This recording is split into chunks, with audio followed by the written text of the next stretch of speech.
Ajaib, sungguh ajaib, kuasanya bagiku.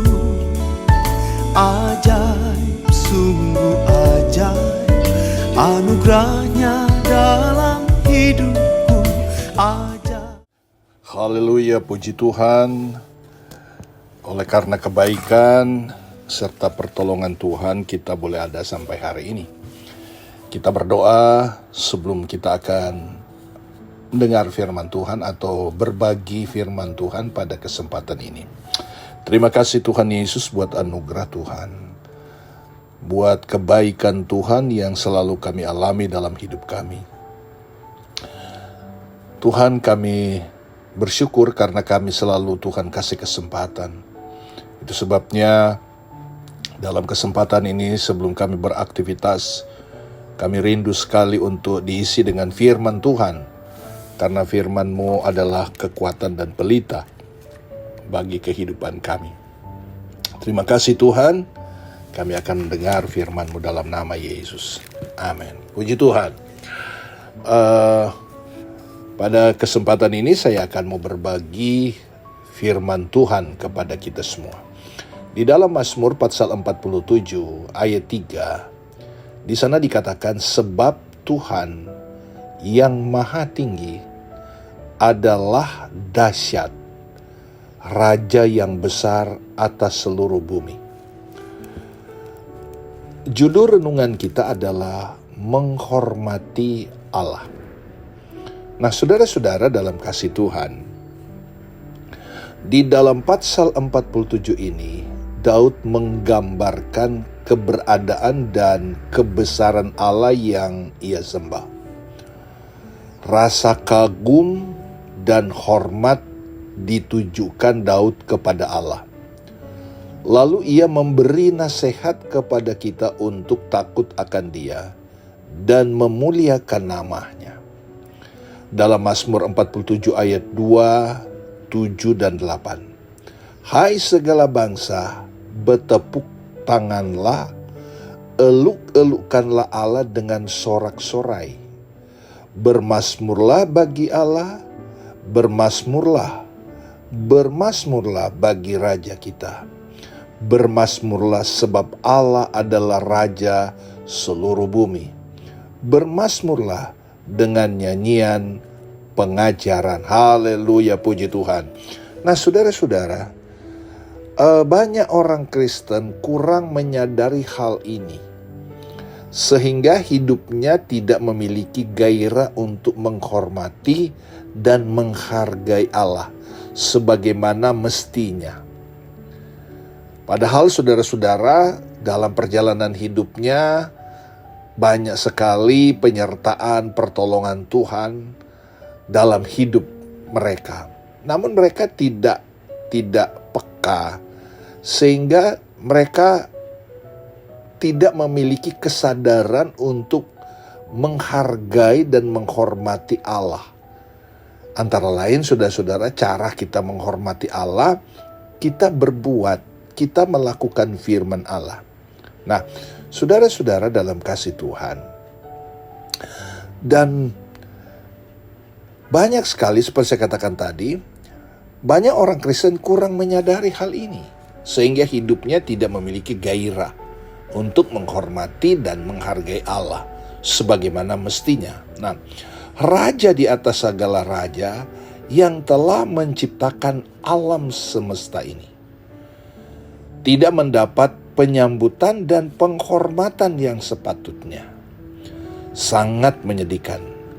Lebih menyedihkan lagi saat dia datang kepada umat pilihannya sendiri, suatu bangsa yang telah berulang kali melihat mujizat dan menikmati pertolongan Tuhan. Kebesaran kuasanya diremehkan seperti tertulis dalam Yesaya pasal 29 ayat 13. Oleh karena bangsa ini datang mendekat dengan mulutnya dan memuliakan aku dengan bibirnya, padahal hatinya menjauh daripadaku, dan ibadahnya kepadaku hanyalah perintah manusia yang dihafalkan. Nah, saudara-saudara dalam kasih Tuhan, kita lihat ada begitu banyak orang dikaruniakan kekuatan, dikaruniakan kemampuan, tapi tidak menghargai, tidak bersyukur kepada Tuhan. Ya, tidak bersyukur. Sehingga saudara-saudara, ya, kalau toh mereka, kata Yesaya, kalau toh mereka datang kepada Allah hanya di bibir, tapi sebenarnya hati mereka jauh. Ya.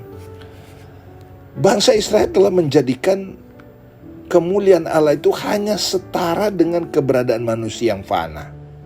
Hanya setara. Ya. Yang tidak terlalu penting lah bagi mereka. Padahal ibadahnya hanyalah perintah manusia yang dihafalkan, hanya semacam liturgi biasa, rutinitas belaka, ya. Tidak saudara-saudara dengan hati, ya. Tahu, ya saya sudah tahu firman itu, tetapi tidak menjadi pelaku. Bukan itu saja saudara, bangsa Israel juga membuat patung lembu emas untuk disembah, dan mereka menyebut patung itu dengan nama Tuhan, sehingga mereka menyamakan kebesaran Tuhan dengan istilah-istilah manusia. Hal itu juga terjadi ketika Allah mengutus putranya Yesus Kristus. Manusia tidak menunjukkan rasa hormat dan kehadiran tidak diinginkan. Jadi saudara-saudara dalam kasih Tuhan, kita lihat di dalam ayat-ayat yang kita baca tadi, ya. Mereka bikin peraturan sendiri. Patung mereka sembah. Mungkin saat-saat ini kita tidak seperti itu. Tapi ada hal-hal tertentu yang kita lebih fokus, lebih perhatikan daripada Tuhan. Ya.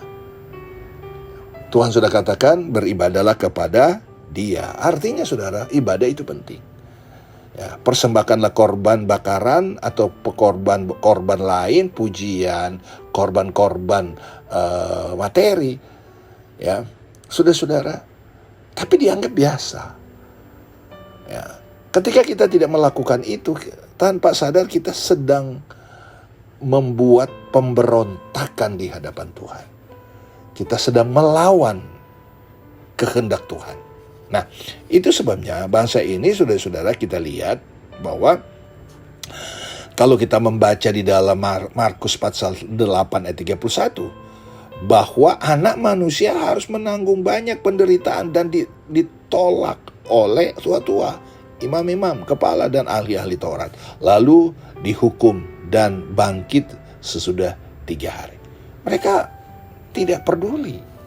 Ya, ahli-ahli Taurat, mereka sudah tahu, tapi mereka tidak menjadi pelaku, malah mereka menghukum Tuhan, ya, menyalibkan Tuhan, padahal Dia adalah Raja di atas segala raja. Bila kita menyadari siapa sesungguhnya kita ini, seharusnya tidak ada alasan bagi kita untuk tidak memberi yang terbaik, bahkan mengutamakan Dia dalam segala hal. Kalau kita menyadari, sebenarnya hidup kita ini kan cuma numpang, cuma dikasih kesempatan. Nah, sudahkah kita menghormati dan mengagungkan Tuhan dengan sungguh-sungguh? Sudah tidak. Ya, satu waktu kita tidak punya kesempatan. Itu sebabnya sewaktu kita ada kesempatan, mari kita menghormati Tuhan.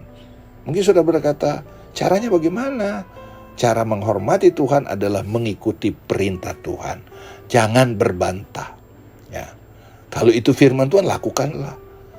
Ya, saudara-saudara dalam kasih Tuhan. Nah, setan sekarang sedang membelokkan kebenaran firman Tuhan. Sedang membelokkan supaya tidak melakukan. Tapi kita kan tidak seperti itu. Kita adalah anak-anak Tuhan yang mengasihi Tuhan dan menghormati Tuhan. Lakukanlah itu, jangan berbantah. Jangan memiliki satu alasan, saya seperti ini, saya tidak bisa, saya kurang seperti. Kalau itu adalah firman Tuhan, lakukanlah. Kalau kita mengasihi Tuhan. Saya percaya kita semua adalah anak-anak Tuhan yang tahu menghargai dan menghormati Allah lewat perbuatan dan ibadah kita kepada Tuhan. Tuhan Yesus menolong kita semua.